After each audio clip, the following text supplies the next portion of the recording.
Your brain is lying to you about why you picked your last vacation destination. And I can prove it in the next 15 minutes. The real reason you chose Thailand over Italy, or picked the beach resort instead of the mountain cabin, has nothing to do with what you think it does. Right now, millions of people are booking trips they think they chose freely. But psychologists have discovered something shocking. Almost every travel decision you make is controlled by invisible forces in your brain that you never even notice. Today I'm going to reveal the 3 hidden psychological triggers that determine where you go, when you go, and even who you travel with. And once you see these patterns, you'll never look at travel the same way again. Here's what most people believe about their travel choices. They think they pick destinations based on logical factors like budget, weather, or activities. They believe they're making rational decisions after careful research and planning. But scientists who study decision-making have uncovered something disturbing. Our brains use shortcuts and hidden biases that completely hijack our travel choices without us realizing it. Let me ask you something. Think about your last 3 vacations. Did you choose tropical destinations during stressful periods in your life? Did you pick adventure trips right after major life changes? Did you select familiar places when you were feeling uncertain about other things? If you answered yes to any of these, you just experienced what psychologists call unconscious travel motivation. The travel industry knows about these psychological triggers and they use them against us every single day. Those perfectly timed ads that appear right after you've had a rough week at work. That's not coincidence. The way booking sites show you prices and reviews, carefully designed to exploit specific mental weaknesses. Even the photos they choose for destinations tap into psychological patterns that make you more likely to book impulsively. But here's the really crazy part. Most people have no idea this is happening. They genuinely believe they're making independent choices based on their own preferences and needs. The reality is that our travel decisions are being shaped by 3 powerful psychological forces that operate completely below our conscious awareness. The first psychological trigger controlling your travel choices is something called emotional compensation. This is when your brain automatically seeks out travel experiences that balance whatever is missing in your regular life. And it happens so naturally that you never even notice it. If you have a high-stress job with constant deadlines and pressure, your brain will push you toward relaxing destinations. Beach resorts, spa retreats, quiet mountain cabins. You might think you're choosing these places because you like the beach or enjoy nature. But the real reason is that your subconscious mind is trying to restore emotional balance by seeking the exact opposite of your daily experience. The research on this is fascinating. A study from the University of Surrey followed over 2,000 travelers for 5 years. They discovered that people in demanding careers were 73% more likely to choose passive relaxation destinations. Meanwhile, people with routine or sedentary jobs were twice as likely to pick adventure and activity-based trips. The travelers had no awareness of this pattern, but it showed up consistently across thousands of vacation choices. This emotional compensation effect is so powerful that it can override your logical preferences. You might love history and culture, but if you're going through a stressful period, your brain will steer you away from museum-heavy city trips toward simple beach destinations. You might be an adventurous person who enjoys challenges, but during emotionally difficult times, you'll find yourself drawn to familiar, comfortable places instead of exploring somewhere new. Travel companies have figured this out and they target their marketing accordingly. Ever notice how spa resort ads increase during tax season and work-busy periods? Or how adventure travel promotions spike during winter months when people are stuck indoors? They're not just following seasonal patterns. They're exploiting the emotional compensation cycle that drives our travel decisions. The second major psychological force is social validation seeking. Humans are social creatures and we have a deep need to maintain our status and image within our social groups. This need becomes a hidden driver behind many travel choices, even when we think we're traveling for personal enjoyment. Social media has made this effect much stronger than it used to be. Now every trip becomes a public statement about who we are and what we value. But even before Instagram existed, people were choosing destinations partly to signal their identity to others. The wealthy businessman taking a safari to show success. The college student backpacking through Europe to demonstrate independence and worldliness. The family choosing Disney World to signal they prioritize their children's happiness. What makes this psychological trigger so sneaky is that it operates alongside genuine personal preferences. You might actually enjoy luxury resorts and fine dining, but the reason you pick that five-star hotel in Paris instead of the charming bed and breakfast might be because the luxury option makes a stronger social statement. You're not lying when you say you chose it because you like nice accommodations, but the social validation aspect is also influencing your decision in ways you don't recognize. Researchers at Harvard Business School conducted an interesting experiment on this. They showed people identical vacation packages but varied only the prestige level of the destinations. Participants consistently rated the more prestigious options as more appealing, even when the actual activities and amenities were exactly the same. When asked why they preferred certain packages, people gave logical reasons about the quality of hotels or attractions. They had no awareness that prestige was the real deciding factor. This social validation seeking also explains why travel trends spread so quickly through social networks. When one person in your social circle visits a new destination and shares positive experiences, it creates social pressure for others to visit similar places, not because those places are objectively better, but because not going makes you feel like you're missing out or falling behind socially. The third psychological trigger is the most powerful and the most hidden. It's called identity confirmation bias. This is when your brain selects travel experiences that reinforce your existing beliefs about yourself, while avoiding ones that might challenge your self-image. If you see yourself as an adventurous person, you'll be drawn to destinations and activities that confirm this identity. Hiking in remote mountains, exploring off-the-beaten-path locations, trying extreme sports. Even if you might actually enjoy a relaxing beach vacation, your brain will resist that option because it doesn't match your adventurous self-concept.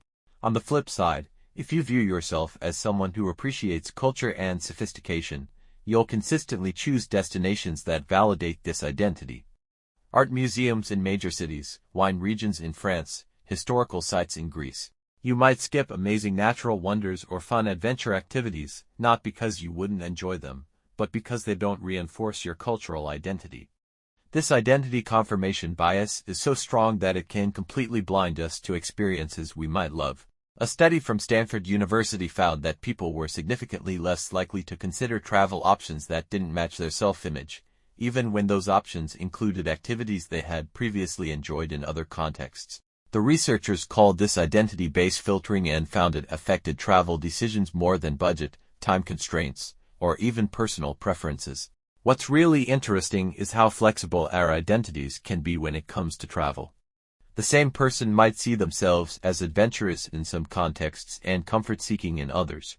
Someone might view themselves as a budget traveler when comparing themselves to wealthy friends, but as someone who deserves luxury when comparing themselves to college students. These shifting identity references change which destinations and experiences appeal to us in the moment. Travel marketers exploit identity confirmation bias by creating campaigns that speak directly to specific identity groups. Adventure travel companies use language about pushing limits and discovering your true self.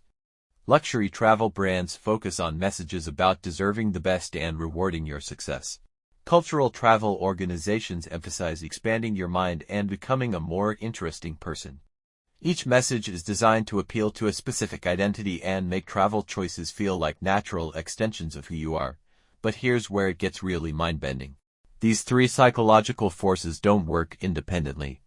They interact with each other in complex ways that can completely override your conscious travel preferences. And there's one specific combination that creates what researchers call the perfect psychological storm for travel decisions. It happens when emotional compensation, social validation seeking, and identity confirmation bias all point toward the same destination at the same time. When this occurs, your brain becomes absolutely convinced that this particular trip is exactly what you need and want, even if it goes against your usual patterns or stated preferences. I experienced this myself 3 years ago. I had always been someone who preferred independent travel, smaller destinations, and cultural experiences. I prided myself on avoiding touristy places and finding authentic local experiences. That was my travel identity. But I was going through a particularly stressful period at work, dealing with a difficult project that had been consuming my life for months. At the same time, Several friends had recently taken impressive trips to major destinations that they were sharing constantly on social media. I was feeling left out and like my travel experiences weren't measuring up. Then I saw an advertisement for a luxury resort in Bali. Normally, I would have scrolled right past it. Luxury resorts weren't my thing, and Bali seemed too mainstream for my tastes. But in that moment, all three psychological triggers aligned perfectly. The emotional compensation part of my brain saw the spa treatments and beach relaxation as the perfect antidote to work stress. The social validation part recognized that Bali was having a moment on social media and would generate impressive photos and stories. And somehow, my identity confirmation bias managed to rationalize it as an authentic cultural experience in an exotic location. I booked that trip within 24 hours, spending more money than I had ever spent on a vacation. At the time, I was completely convinced that I was making a rational decision based on wanting to experience Balinese culture and needing some relaxation. I had elaborate justifications for why this was different from typical resort tourism. Looking back now, I can see exactly how my psychology was manipulated. The timing of that advertisement wasn't random.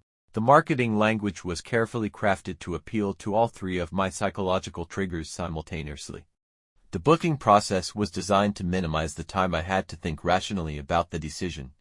Don't get me wrong, I had a great time on that trip. But it wasn't the trip I actually wanted or needed. It was the trip my psychological biases told me I wanted. And that's the scary part about these hidden influences.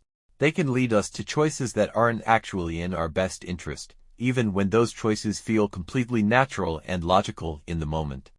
The travel industry has become incredibly sophisticated at creating these perfect psychological storms. They use data analytics to identify when people are most psychologically vulnerable to specific types of travel marketing. They time their advertisements to coincide with periods of emotional stress, social pressure, or identity uncertainty. They craft messages that simultaneously appeal to multiple psychological triggers at once. Now that you know about these three hidden psychological forces, you might be wondering if it's possible to make truly free travel choices. The answer is yes, but it requires conscious effort to recognize when these biases are influencing your decisions. The first step is awareness. Before making any major travel decision, take a step back and ask yourself some honest questions.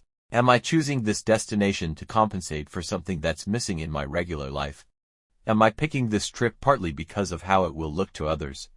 Does this choice confirm an identity I want to maintain, even if it might not be the experience I would enjoy most? The second step is timing. These psychological triggers become much stronger when we're stressed, emotionally vulnerable, or feeling social pressure. If you're going through a difficult period or seeing lots of travel content from friends, it might be worth waiting before making major booking decisions. Give yourself time to separate your genuine preferences from your psychological reactions. The third step is experimentation. Try choosing travel experiences that go slightly against your usual patterns. If you always pick relaxing destinations, consider something more active. If you typically choose prestigious locations, explore somewhere less well-known.